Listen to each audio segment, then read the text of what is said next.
I was around small business from the time I can remember, okay? If you go get the right people, you should never be afraid of losing them because they have to move on.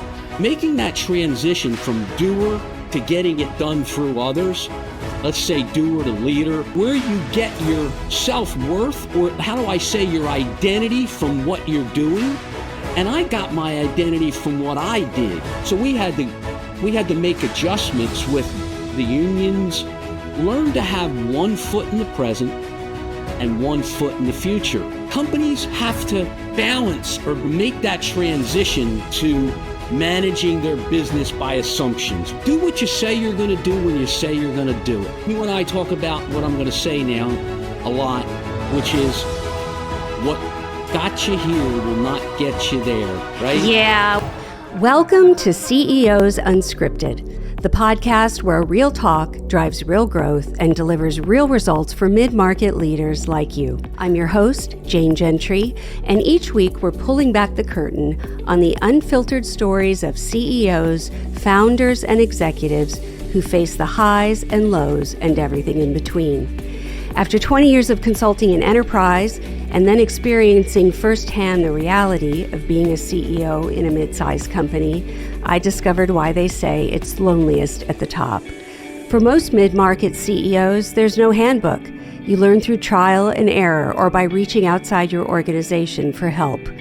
That's exactly why I created CEOs Unscripted, a bi-weekly podcast by mid-market CEOs for mid-market CEOs. Each episode offers an unfiltered, behind-the-scenes look at the wins, the losses, and the playbooks shared by CEOs and founders who've been where you are.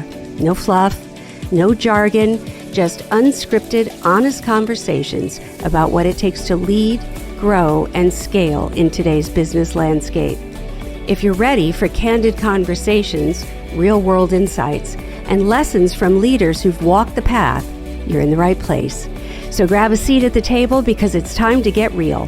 This is CEOs Unscripted.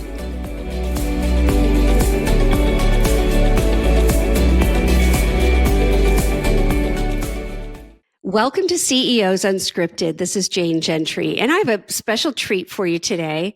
This is going to seem a little self-serving, and it might be, but I wanted to share one of my partners with you, Pat Alacqua.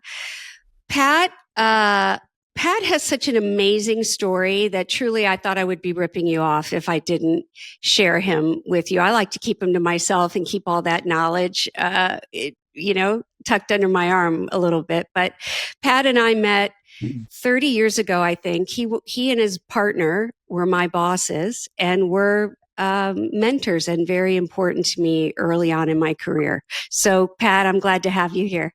Great to be here, Jane. I've been looking forward to this. I know. Well, we're going to share with people stuff that we talk about all the time. Like keeping this to under an hour is going to be really hard because we go on and text and email and phone calls and Zoom. So I'm people are just going to kind of be listening into stuff we talk about all the time, huh? I hear you. Yeah. And look at now, I'll be on the podcast and I'll start forgetting, Yeah. I don't think so. I don't think so. So, Pat, tell everybody your backstory. Jane, I guess, let me go back and a quick look at starting from the beginning and bring us up to today, I guess. Right. I grew up in a little blue collar South Jersey town. Oh, we never would have recognized Jersey. No, you guys, you eat, and I was around small business from the time I can remember. Okay, my grandfather had a little grocery store. My parents worked there. During summers, my mother ran a tiny motel that my grandfather owned at the Jersey Shore. And, they were small operations and nobody was getting rich, right? It was just a family making a living back in a small town. And I guess by the 6th or 7th grade, I was spending summers working at a public pool that also rented bikes to tourists. and ultimately, sort of got myself into what you might call today an assistant manager job at some point, up at 5 a.m. every day, 7 days a week. I was working 80 hours and some things don't change, Jane. I was going to say that might explain your work ethic. I mean, you work circles around me. It kills me. Yeah. Well, Jane, I look back on all this stuff now, and you really start reflecting, especially as I'm doing different media things now and whatnot. It's making me think, and I go back and how much I really learned at that early age, right? And I didn't know what I was modeling or what was being modeled for me, right? But back then, I think without a doubt, I got that work ethic from my family, in that situation, as I started working, I started noticing how things worked, right? And I'd walk the boardwalk, and to this day, my wife wants to hit me over the head with a baseball bat because it started back then where I'd walk into a T-shirt shop on the boardwalk, and I think I may have said this to you in the past, and I'd start wondering, okay, how does this shop make money? And what's it take here to run this place, right? And I think that's where my curiosity started. And it's something that I'm thankful for today because I think it put me on my journey of lifelong learning because I'm still curious today, right? Mm-hmm. And I guess, eventually I skipped college, I talk about wanting to learn. I skipped college and went straight into business. And something a lot of people, I don't know how much I've really talked about this in the past, but I started a small residential concrete company with a cousin of mine. And we were doing driveways and like little sidewalks and steps on homes. And we didn't know what the hell we were doing, And I think that's where I learned the value of someone who's sort of walked the path before you. Because I had an uncle who was in the concrete union or the finishers union, and he sort of helped us miss some of the landmines, and I didn't know what was going on. But that in business, that may have been one of my early mentors, if that makes sense. Aside from watching, my grandfather and my mom and dad. And a few years later, I'll fast forward from that concrete business. You can take me on a deeper dive anywhere, Jane, but I co-founded a trade show and services company, which you alluded to in the intro, where we worked together, and we grew that into, sort of grew it in the early stages of an international business. And, that was sort of my crash course in growth. We had so many experiences in growing that. Even, I would call it I don't know, Gene, a lower mid-market kind of company, right? By the time we sold it. But, it was a very complex business, as you know. I mean, the end of the year, we may have had 10,000 W-2 forms, that went out because of the kinds of things in managing that business of permanent part-time people and casual labor, et cetera, et cetera. But I learned so much in that situation.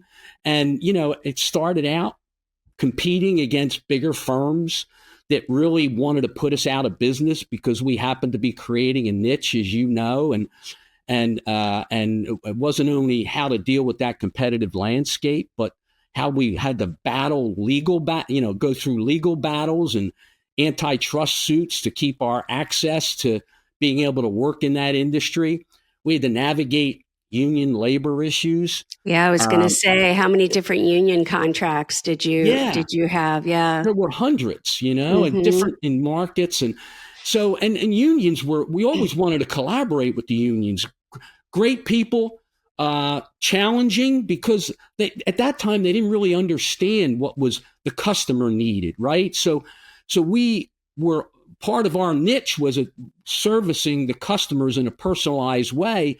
So we had to make adjustments with the unions in order to personalize the service. So we had negotiations. We went through strikes. All this just trying to grow our business, right? And through that process, I started learning how to work on a business, not just in it. That common phrase that we all use and everyone uses, but there's a lot to that. It's a lot easier to say than it is to make that transition, right? And then, I think also, we've had to build systems because we went through every stage of a growth of the life cycle of a business, right? And we made a lot of mistakes. We figured it out. Eventually built a leadership team to not get into all the detail right now, and sold the company and left it in some great hands of some people that really proud of, that are still at that company. Many of them are in leadership positions and other Yeah, I was parts going of to the say, industry. when did you sell? When was that exit? Oh, you're going to make me date myself now, right? We sold in 2001. Okay. Okay. And I don't know why you're still working, but okay. I tell people you're like the worst retired guy I've ever met. I know. You suck at it. You're just terrible. But that business is still a leader in that industry. And I think that is a testament to what you put together for that PE firm that bought that business. There was no smoke and mirrors. There was a very well built business there. And I've seen some companies sell with a lot of smoke and mirrors, right? And then somebody gets under the covers and gets really disappointed. But that business still leads in the industry, and you guys were pioneers for a lot of things. And I've told a story on the podcast a few times about how you and your partner Jack seeded some employees. You spawned maybe probably half a dozen competitive companies from people who've learned from you, working for you, and decided, oh, I can do that, and go out into business. And some of them you seeded, and people are always surprised by that. Yeah. Oh, I hear you, Gene. And it's one of the things I learned, as we lost some of those people, it was challenging at time, but it's also a very natural part of growth. And in those situations, one of the things I learned was that, and we're other companies in the industry that did what you're alluding to that we did, right? In our niche. And a new niche that's being carved a lot. To me, always hate to say textbook, because there's an art to everything, right? But you often have a company that gets everything started in a new niche, even though we weren't at the beginning of that niche, but it exploded at the right time when we stepped in, right, into a void in that market. But it's textbook. We're in that kind of a niche. That leading company will always spawn other companies, right? Because you bring great people in, and you're growing so dang fast that, you believe in career paths and all those things, but you just can't, you can't open it up as fast as people need to grow. And if you go get the right people, you should never be afraid of losing them because they have to move on. You just have to be able to be ready when they do and fill in behind them. And we had great people that was, and it's a testament today to them in where they are in the industry, the ones that are still in positions and leading it. And it goes to show why we were so successful, and one of the key reasons we were so successful. Yeah, I've always told people, and this is one of the things I really value about you in our partnership is you and Jack had really clear. What's the word I'm looking for? He had very clear identities in the organization. And there were places where you crossed over, right? Strategy and all of that. But I always tell people, he was the face and you were the engine, man. If he was the hood ornament, you were the engine of that business. And it's that process brain that you have. It's that I know you say you hate details, but my gosh, you get into the details. Our brains work so completely differently, which I think is part of what's great about our partnership. But where did you learn that? I mean, where did that come from as you continued to build that business? Great question, Gene. I'm not sure. I guess it's part of growing up the way I did in watching business, I watched people that were in a business for making a living and not necessarily building it to replace themselves, right? Yeah. Right. And I didn't know what I was modeling, but I saw that. That's everyday business. We all struggle at those levels, right? And and I remember with the company in the trade show business we're talking about, which we originally named IND Inc. and then ultimately repositioned it to Nth Degree. There was a time in our early growth where we talk about our partnership. There was three of us that owned the company at the time. We're all on the show floors. We were all doing everything. We're all in the business. And I remember looking at this thing, and I don't know why I raised my hand, but I said, we're growing so fast. Somebody's got to figure out how to, I don't know that I use these words, but scale it and process it. And I know I didn't use those words. I didn't know what that meant at the time, right? Right. I think I was 22 years old at the time, something like that. 21, and so in that process, I think for whatever reason, my instincts say we've got to grow this in a way to replace ourselves, or to make it go beyond us. And Jane, in answering your question, I can honestly say that I got a lot of enjoyment. I think every leader, manager in the early stages does, of getting things done myself, even though, right, I was trying to scale it, and that's where I got process oriented. But even though I was in that mindset, I was still trying to do everything myself. Yeah. Okay. And then at some stage, I'll fast forward, I all of a sudden woke up one day and realized, gosh dang, I got to learn how to get it done through other people. So I think in answer to your question, it was those milestones of, one, I knew we had to work on other things for whatever scaling meant. And then two, I knew that if I was going to survive, I had to really make process and system work. Yeah. And if your marriage was going to survive, by the way. Yeah, which I know. I look back on it and I tell her every day now, I don't know how the hell she put up with me, It was such a ride. So that's a thing we see all the time in businesses, isn't it? That the CEO or the owner becomes really the bottleneck in the business. And I've talked to other CEOs. In fact, I interviewed somebody on the podcast yesterday who said his business is, I think he said 600 or 800 million, and he still struggles to get out of the way. And so was there an aha for you where you said, oh, I'm now more of the problem than the solution? Or was it just kind of a natural evolution for you? Oh, really good question. 3 or 4 things are resonating with me right now, like a pinball machine as you asked that question, Jane. The first thing was I woke up one day and I said, I don't have any more hours. I looked at the people around me and I was ticked off at them because I'm saying, hey, in so many words, I was saying, I'm asking, you're here. Why am I doing it? That's why I got you here.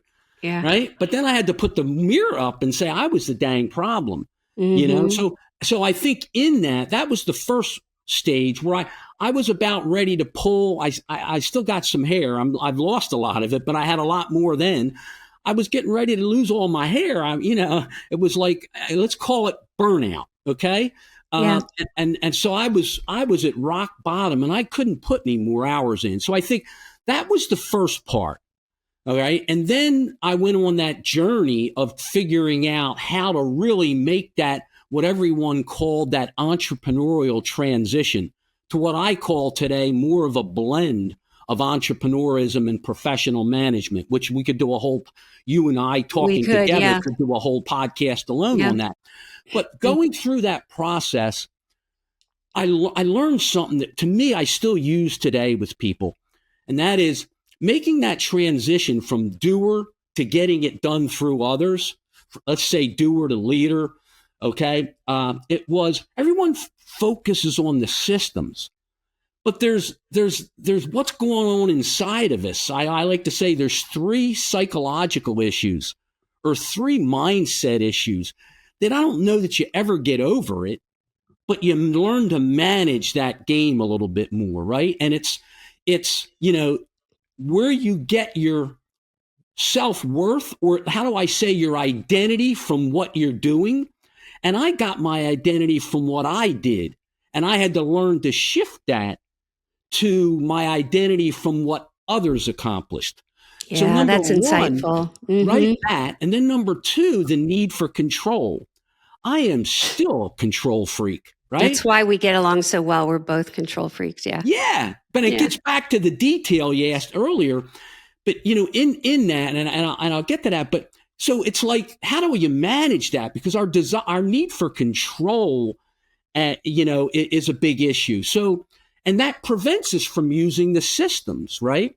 And then, I don't know that I had as much of an issue with this one. We all want to be liked. You need that validation. And early years when we all don't have our confidence, we all need that validation, right? But to me, it was more the first two.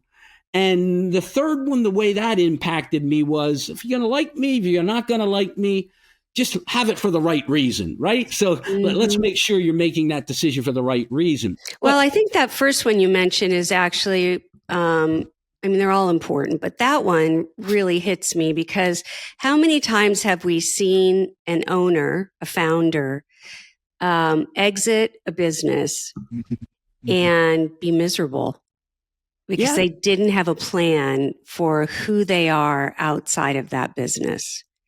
And it's just heartbreaking to watch that when that happens. So, Gene, I think a lot of entrepreneurs would not have, they always say, oh, it's time for me to move on. If they can get that and manage that, there's still so much more that they can give to their company. They don't, but maybe that's not where they get their enjoyment. And I think that's okay to recognize that, right? Yeah. Yeah.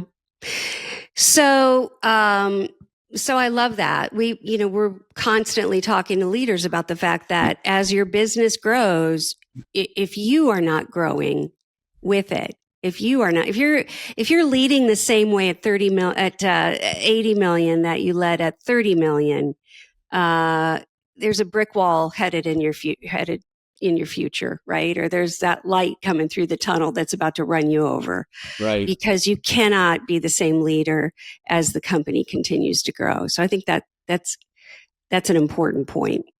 Yeah, yeah, and I think, Jane, going down that path and steer me here, because you got to take the chalk away from me. If I'm in front of the board, right? It's the first place I think that we all have to identify is, I always look at three things that I try to say to people, okay, who are making this transition, aside from what I just said about the inner game, right? And that is, recognize that, in changing yourself and making that change, right, that there's, how do I say this? There are stages, life cycle stages, that every company and every business, even a product goes through, right? Mm-hmm. Idea to startup to growth to maturity, and then you continue to grow or you decline, and then that's where turnarounds come in, right? Well, understand where you are in that life cycle. And your company is at a stage, and if you have multiple products, or services, each one of them could be at that stage, right? Mm-hmm. And then if you understand that, I always talk about the entrepreneur to enterprise journey, right? And the way I break it up is into 5 sections, right? Which is, and they're in sequence, but they don't necessarily, you go through them and you're done. You at every stage you could be going through these in different sequences depending on how well you make the transition, right? But if you're going to recognize who you have to be as a leader, I think you got to identify the cycle and then these 5 distinct phases, which to me are, that customer needs phase, right? Where you're saying, okay, what's the customer need? What am I offering? Why am I different? And that constantly changes if you're listening to your customer, right? And then you got your resource stretch. right? Where it's like, I got all, how do I make better decisions? How do I prioritize my and quite frankly, no matter what stage you're at, how many resources you've got, there's never enough, right, Jane? Yep. And then the third one is those management systems. Where do I need to put the right systems in? And then I look at culture, okay, would be four, where as you get bigger, you got to start being more intentional about culture, right? Yep. It just doesn't happen. And then the fifth one I always look at is how do you anticipate, okay, and that is ingrained in all of them. And that leads me to the third thing. I said I had three things I wanted to comment, but that fifth one leads me into what I mean by anticipate is learn to have 1 foot in the present and 1 foot in the future, right? Because, if we got to solve today's problems, but at the same time, you got to be ready for what's coming around the corner. And that's what makes leadership so tough. Or not, tough and tough. Challenging in a growing and fun, business. Yeah, and because tough, you have painful. To yeah, it is. It's extremely painful, and if you don't really get that working on your business and you're in it, you'll never be able to have 1 foot in each of those places. And especially in today's world, there's so much uncertainty. Nobody's got a crystal ball. But you have to be anticipating. Well, that leads to something that we talk to people about, Pat, and I think it would be great for you to comment on this. We're doing this with people. In fact, I had a call with a client yesterday, and they are losing a significant amount of business from their distribution model. They've got a direct, strategic account channel, they have a distributor channel, and they have a very small direct channel, B2B direct, right? Right. The distributor model is a big chunk of their business and is rapidly decreasing. These distributors have figured out to go to Asia or go wherever and private label their own stuff and bypass my client, right? And we've been talking about this topic for a year. And they're still chatting about how they're going to revamp their sales organization or, what the product mix should be. And I'm like, y'all, distribution is going to go away as the biggest. I mean, that is the light that's coming in the tunnel right at your face. Why are we not talking about that? Right? So you've got to make the assumption that this will be gone. Now what? Where do we go to replace that business? And that's that assumption-based thinking that you and I are always talking to people about. And that's what you just alluded to. You didn't call it that. But that 1 foot in the present, but 1 foot in the future. And what is my plan if these things that I assume are going to happen actually happen? And what is my plan if they don't? Oh, geez. So speak to that a little bit. Yeah, that's one of my favorite topics. Yeah, that's a mouthful. But at the same time, Jane, there's a way to process that and systematize it. Not that it takes the instinct out of your decision making, right? But, and I guess the best way for me to say it is, in order to get 1 foot in the present and 1 foot in the future, what really happens is the way I try to look at it is, and you and I have talked about this, and you have some of the same thoughts, and that is, companies have to balance or make that transition to managing their business by assumptions, what you're saying, right? Yes, as opposed to what we see a lot, which is managing to budgets or checklists, right? Not assumptions. So exactly. Yeah. The evolution is, I think about it, back to that entrepreneurial enterprise journey, right? We start out, hey, it's hustle in the beginning, right? You're managing by activities. Then you're managing by budgets. Then you're managing by objectives. But the really good companies start managing by assumptions. But that gets back to what you were alluding to earlier, and we talked about. To make that change, the leadership, the leader, the team leaders have to make that transformation to think differently, plan differently, and execute differently. And it makes that transition. Okay. And then when you get into, like you're talking about that company you're working with, Jane, the assumptions, there's a system for that and plan. And it's a way to look at it on a regular basis, not a once a year planning session. Yes. You actually operationalize how you manage the assumptions of your business. Not that we have a crystal ball, right? Because somebody was asking me the other day in a media interview, they were saying, how do you anticipate in today's world? Well, I said, first of all, don't look 10 years out anymore. Don't look 5 years out anymore. Right. On mine, create a vision for maybe 3 years. Maybe. Okay, at most. But then the old story is get started, embrace change, and then the pivots will reveal themselves, right?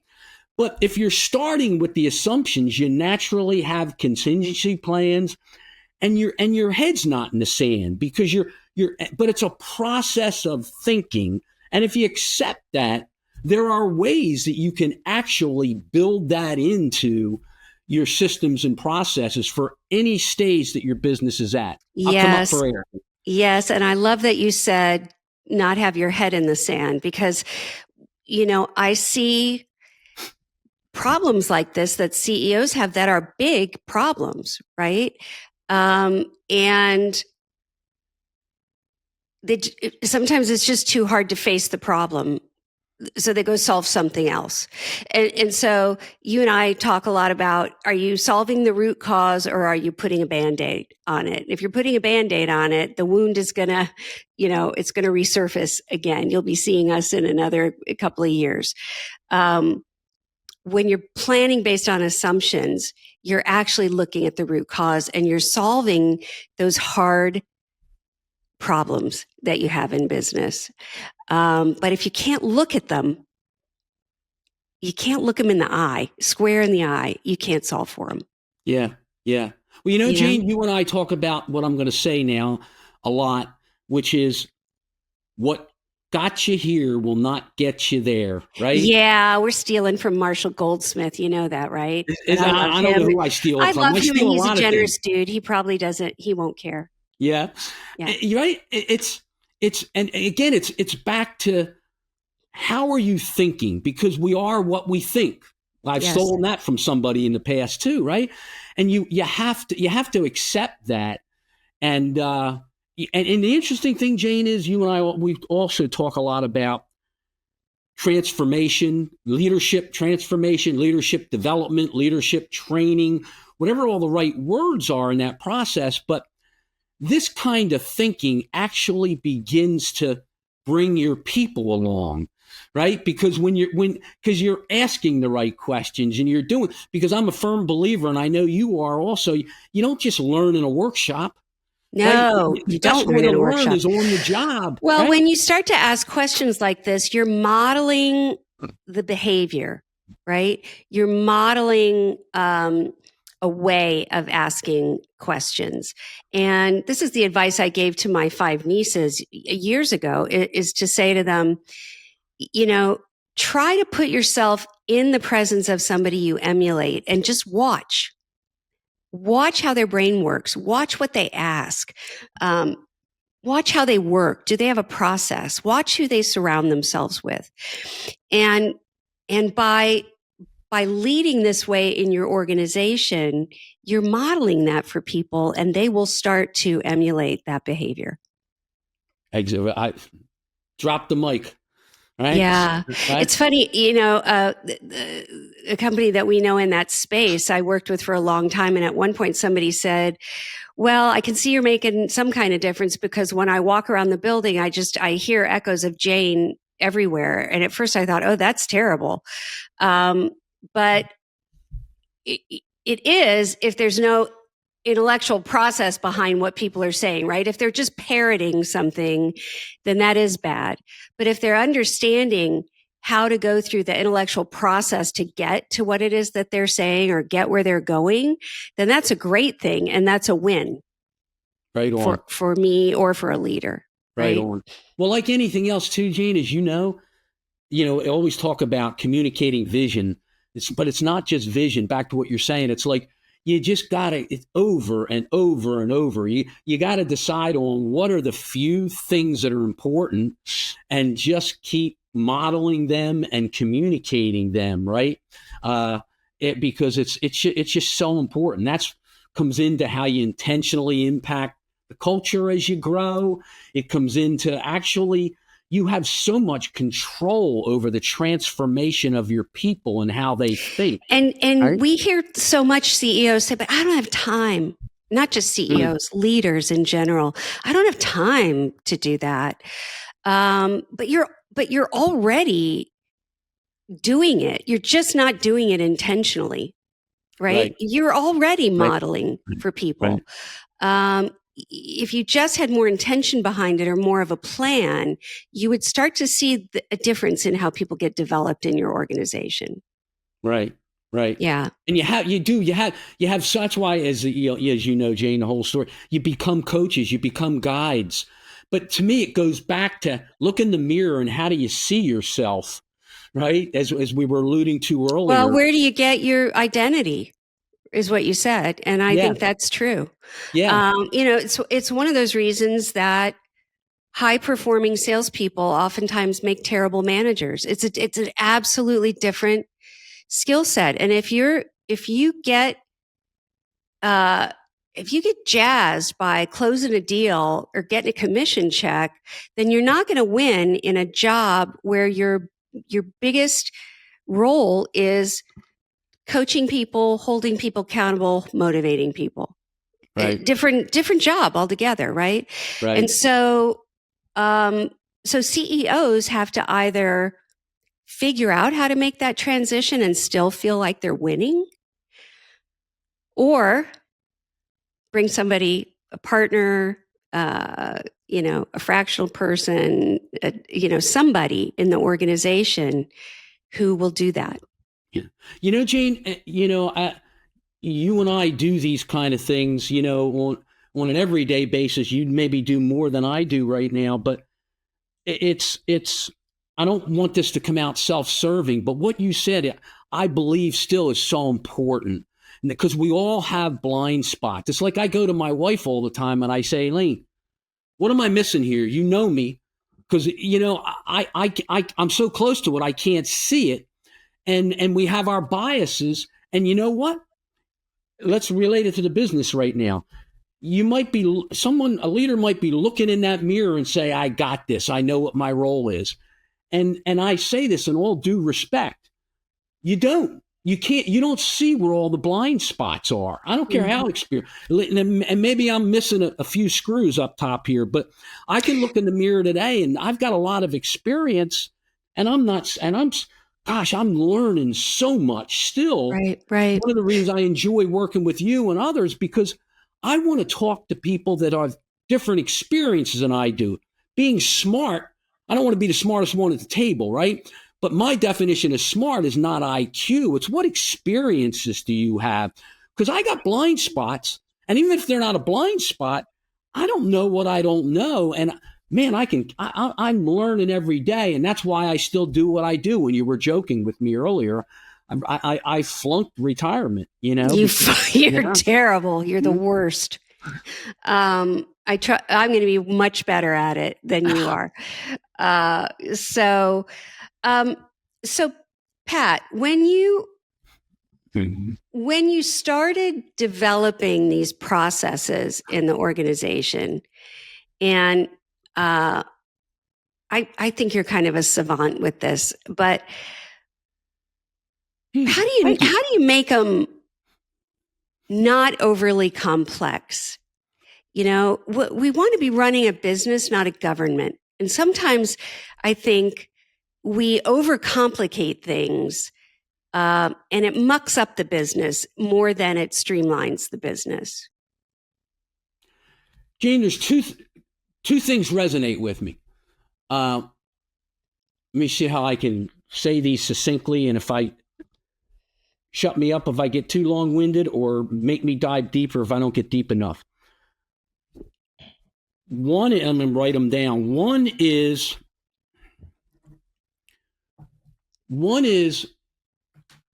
and I just wrote about this recently. Yeah, we all have heard of the KISS method, right?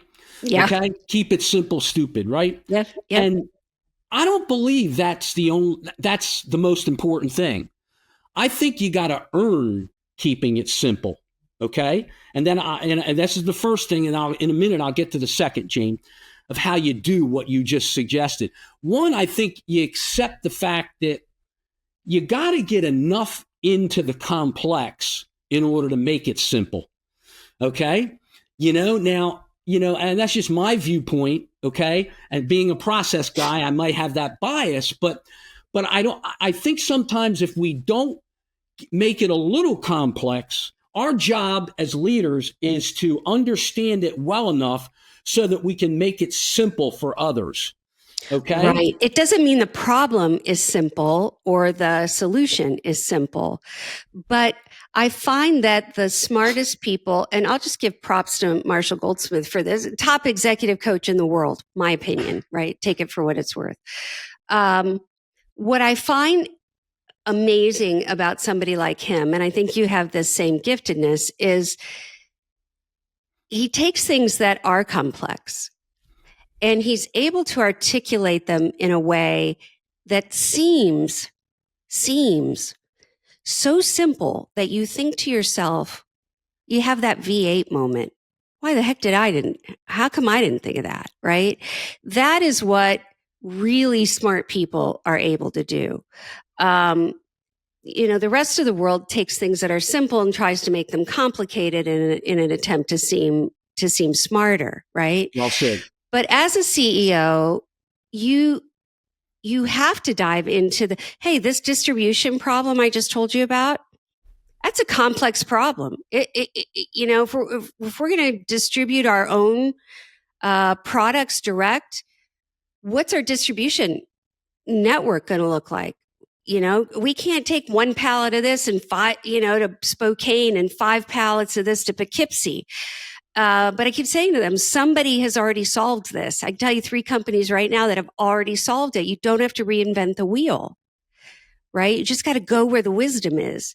So when you say earn the right, you mean, I don't want to put words in your mouth, but are you saying you've got to dig into the complexity and really understand it to be able to then craft a process that is more, not simplistic, but more simple?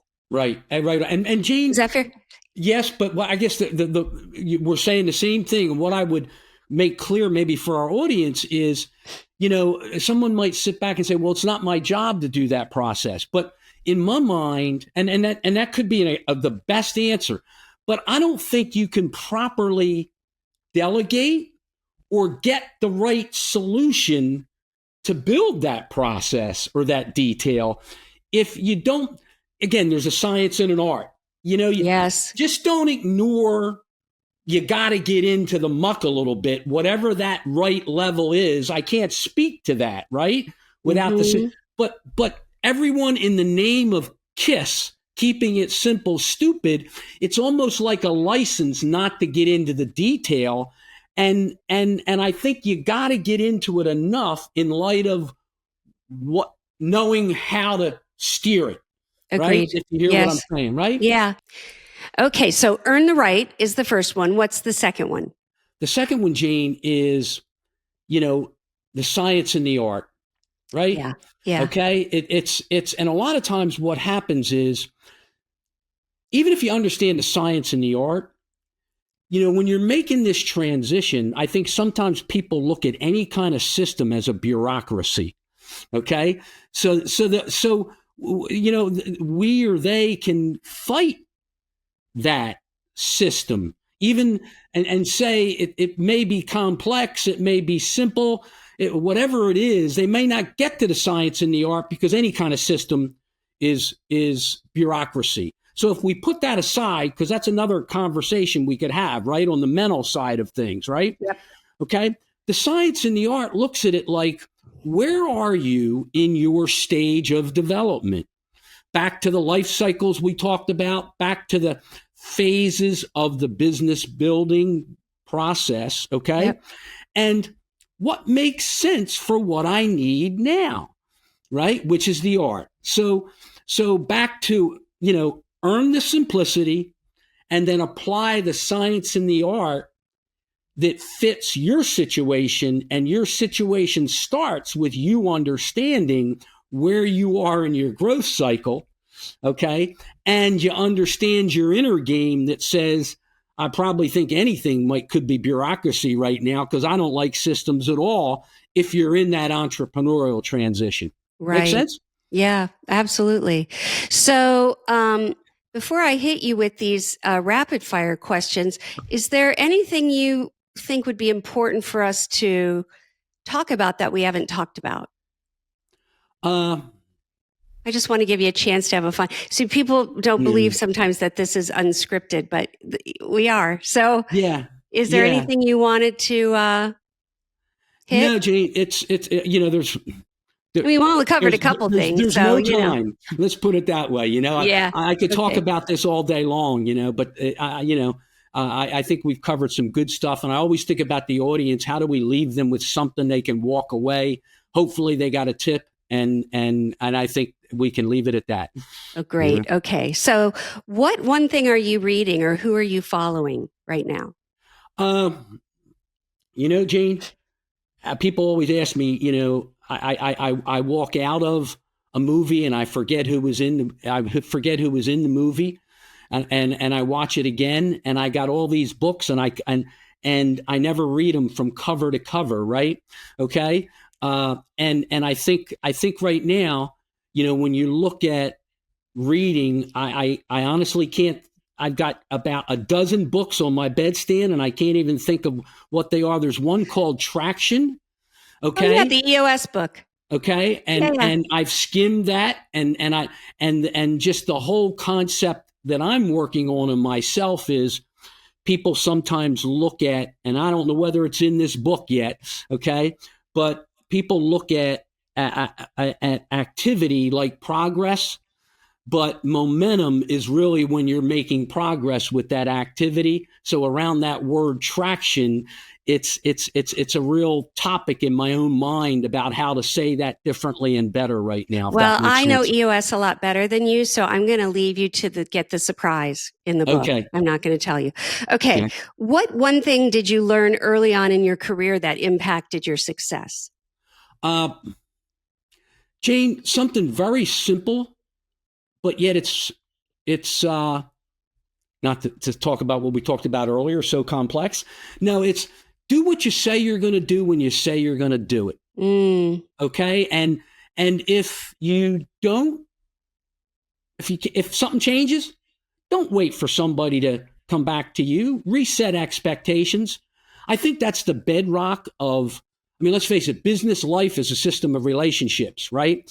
Yeah. And it's the bedrock of that. And not to get on my high horse, but I just think that's lacking so much today because everyone's overwhelmed and whatnot.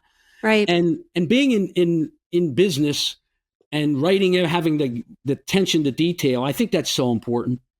Anyway, although I don't think it's new to business. I remember 100 years ago when I was selling and I'd be ready to go get something that we owed a client and they then tell me then that we weren't going to be able to deliver. I'm like, well, if you already knew this, why didn't you tell me that a week ago so I could have mitigated the ire of the client, Yeah. So agree. What one thing do you hope young people in business will learn? Jane, what number of things I could probably talk on. What resonates to the top is learn to ask the right questions, right?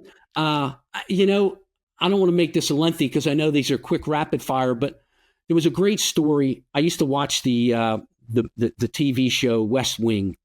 Okay, I don't know whether you remember that about and the sitting president was on a plane with the prior presidents and they was dealing with some kind of world issue. And at the end of it, after all their conversations, that one of them looked at the other and said, it's amazing. And after 8 years in office, that it took us that long to learn how to ask the right questions. Right. Yeah. And you're right. And today everyone's taught I think we're all taught at a younger age to have all the answers. when really it's, as you well know, it's those right questions are just so powerful. Yeah. You don't get to know the right answers without the right question. I'm trying to think who it is. Mahan Khalsa is a guy that I have a huge respect for.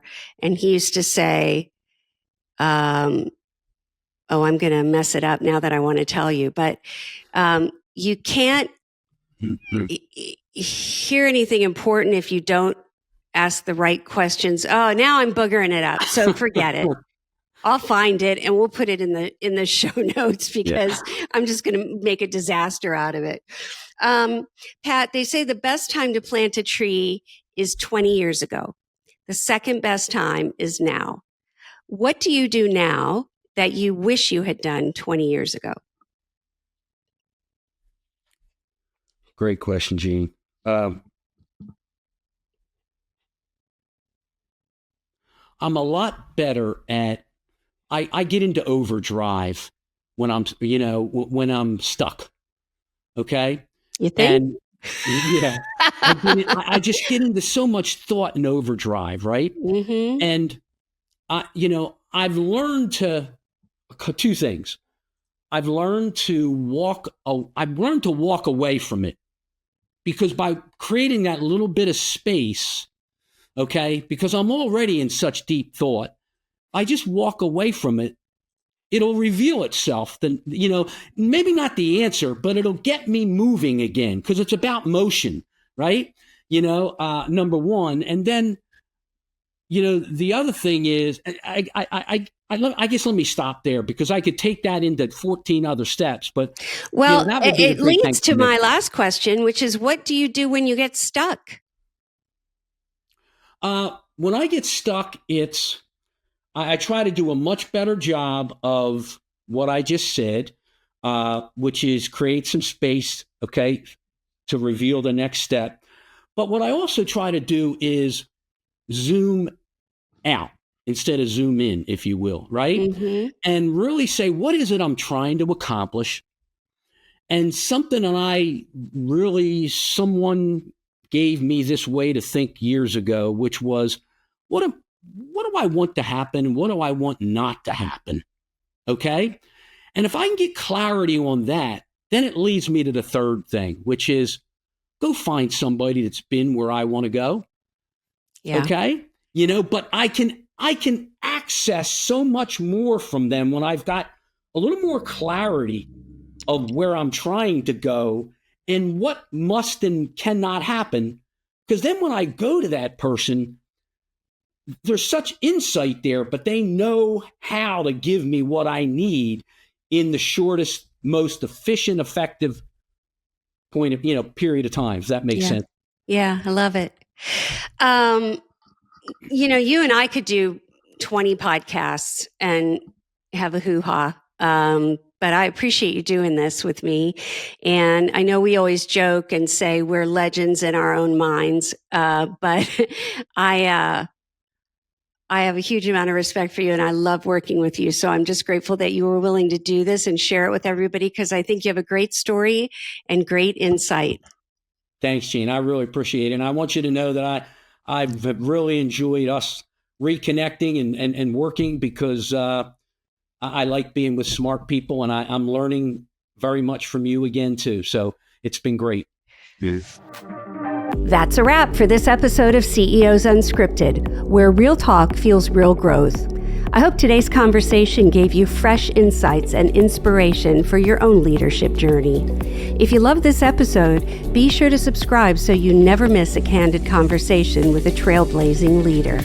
Until next time, keep leading with intention, growing with grit, and driving for results. I'm Jane Gentry, and this is CEOs Unscripted. See you next time.